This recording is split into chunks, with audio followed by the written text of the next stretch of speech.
What's up, guys? 606 Garage, ladies. All right, today let's talk about a drive shaft loop. Now, I got the welder out. I figured I'm going to tackle as much stuff as I can on this Capri while I've got it out. So, drive shaft loop. Why do you need a welder? Let me show you what I do here. This is just going to be a short video, but I want to show you how I get these things ready to go inside these cars. All right, sorry about the background noise.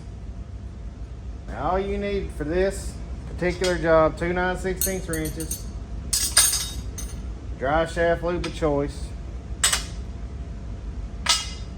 Now it comes with some grade 5 hardware. You also need a center punch set. It comes with some grade 5 hardware, and I, for one, am not a fan of it. Now, so what I'm going to do here is I'm going to set this drive shaft loop right on here.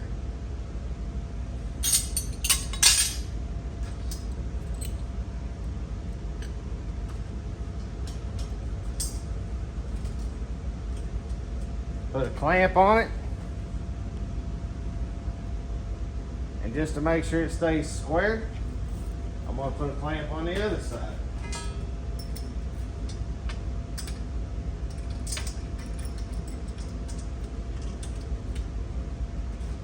All right, that feels good. Now, slide over to that. Now, center punch of your pick. This is the one.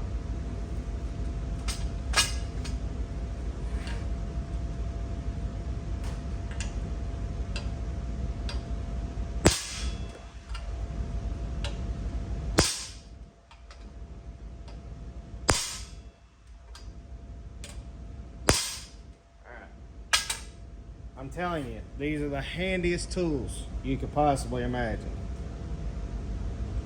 You know, you're not doing precision work. All right, now, just take that loose.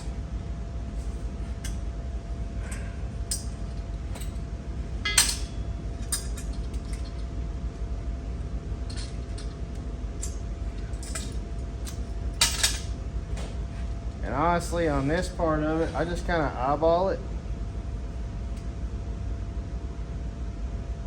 the best I can. Make sure we're square.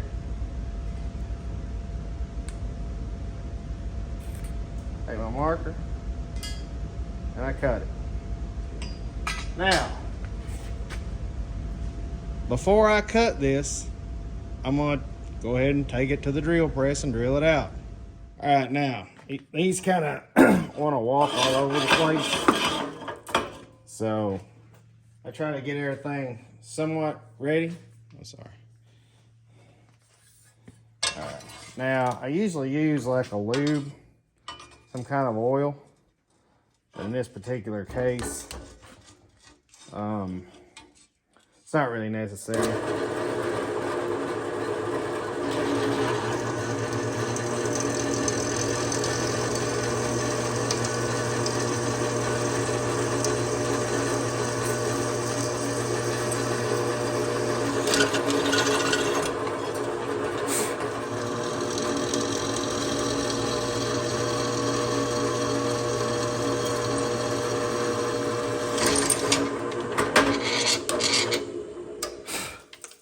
All right, got the holes drilled. I usually do this before I cut it as well.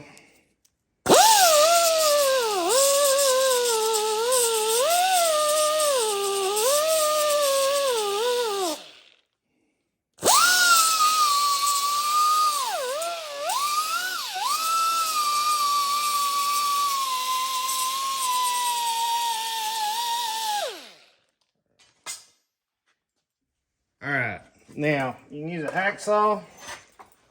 I'm going to get lazy today and use a electric saw.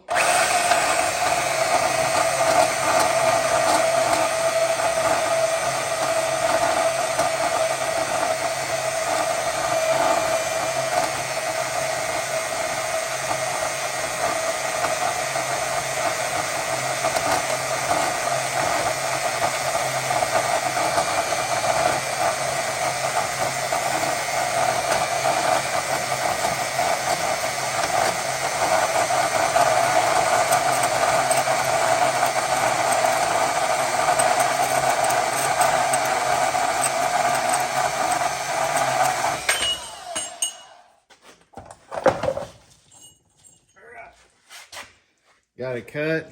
I hold it at an angle so I get right across that line. I can see the whole cut. All right. Now, next order of business. Run your bolts through there. Wow, that's insanely tight.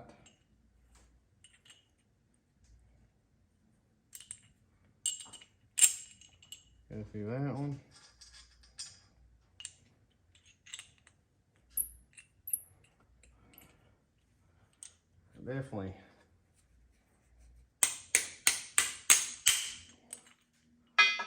Definitely got them drilled pretty tight. But you want them tight as good as you can.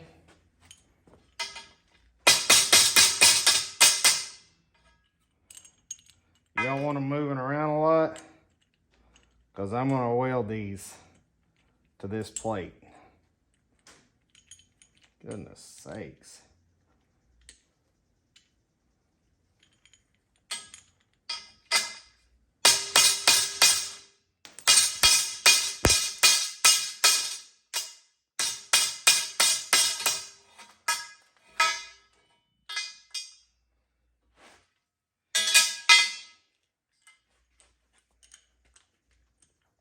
There we go. I just thread it on in.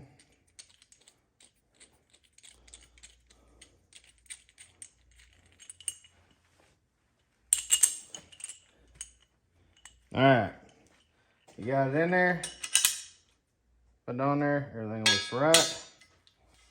Now,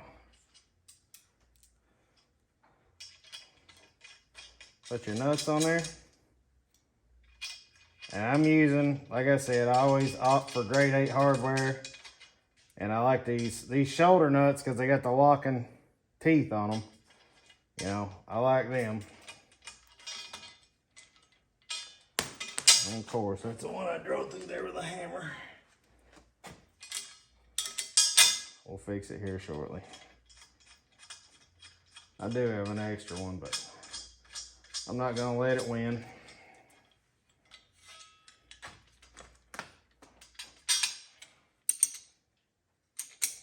Now you got the, obviously, now you know what the 2 wrenches are for.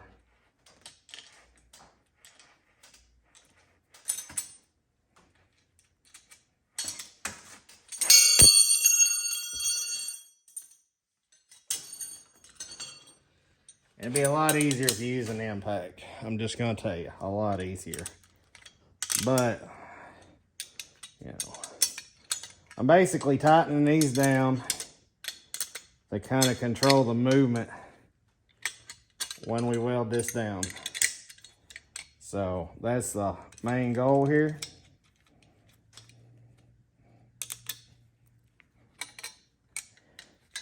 And I am putting it on the Driveshaft loop the same way it's going to be installed. But I'm going to show you something when we're done. All right. Now, actually I put it on upside down. We're gonna weld on like that anyway.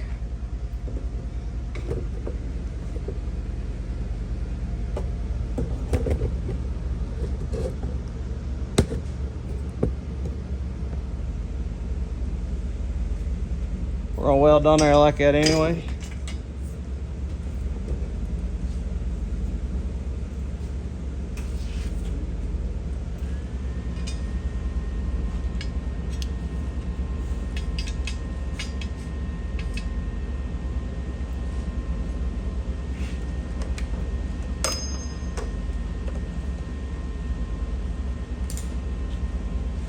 If bright flashing light bothers you, that'll be a good time not to look.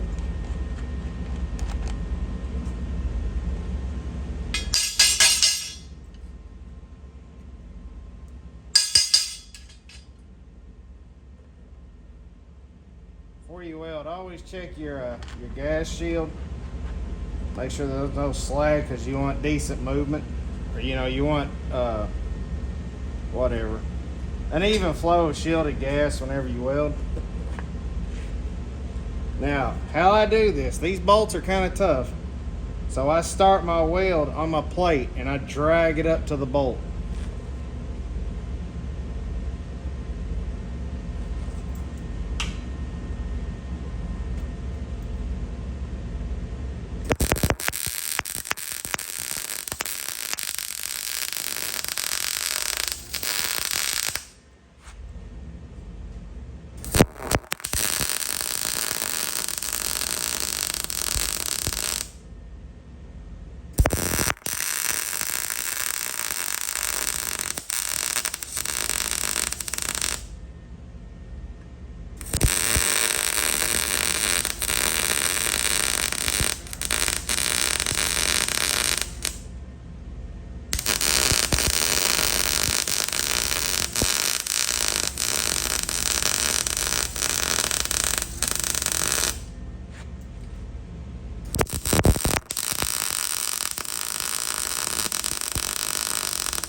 Now,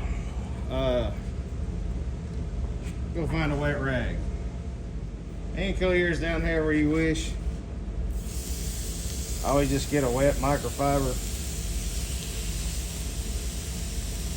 Cool it off slow.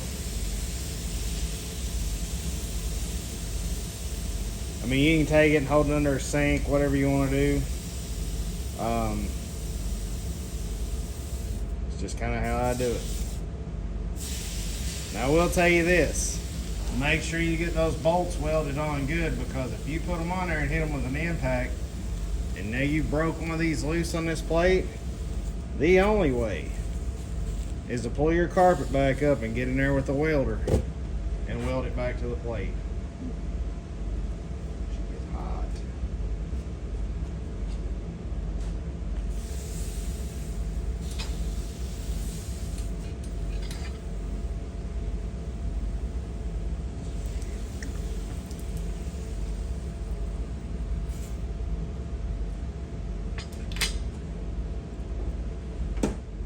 All right.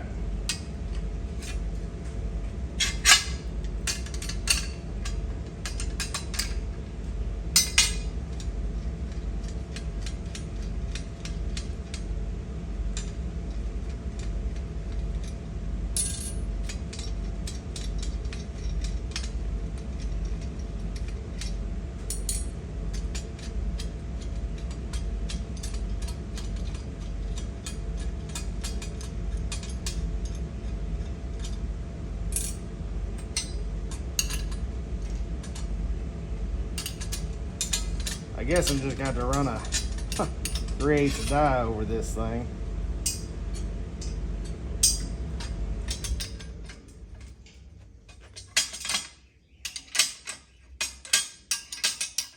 Which ain't no problem. I said it wasn't going to beat me. Let's give me a run. All right. So we got it welded up. Now, when this is actually going to sit under the car like this, so here's the way you do. You check it. It'll go through like that. It'll go through like that. It'll go through like that. It'll go through like that. Now, when I hold this up to my floorboard where I want it, and I should drill the holes through it, all I gotta do is pull the carpet back, take my 2 plates that I've made, drop them through there, slide that up there, take an impact, and put my lock nuts in place. It's just very simple. Now, If you want, I can do a video on putting a dry shaft loop in, but it's just super simple. But I'll tell you what, I'll kind of roll it in a video, another one. But I just, you know, this makes life easier for prepping for a dry shaft loop. All right, quick recap. 2 9/16 wrenches, or you can use a wrench and an impact marker. You're gonna need 12 grade 8 bolts. And I used 8 1/4. And I used 4 1-inch bolts with lock washers here. Punch set, Harbor Freight. I think they're about 15 bucks. I don't remember exactly. 2 C-clip eliminators, a hammer, a grinder. Now you don't have to have air. Now I use a drill press and a 3/8 drill bit. You can do this easily with a drill, but you will need a vise. And I just had some 2-inch 3/16 flat stock, and like I said, a vise. Now you can use a hacksaw, but like I said, I used a electric saw. All right, and that's it for dry shaft loops for now. At least she's ready to go in there. It makes quick work of this. And for future serviceability, it makes quick work of it. Guys, like and subscribe. I hope you enjoy what we're doing for you. Thank you very much. Keep watching. Peace.